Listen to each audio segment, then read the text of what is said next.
юм байна.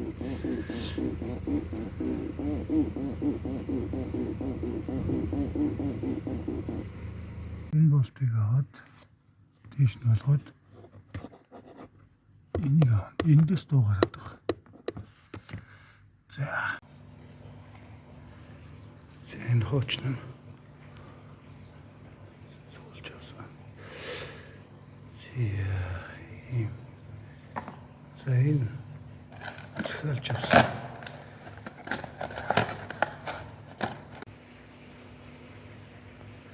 Энэ парц дугаарыг хувьд яг адилхан юм биш үү?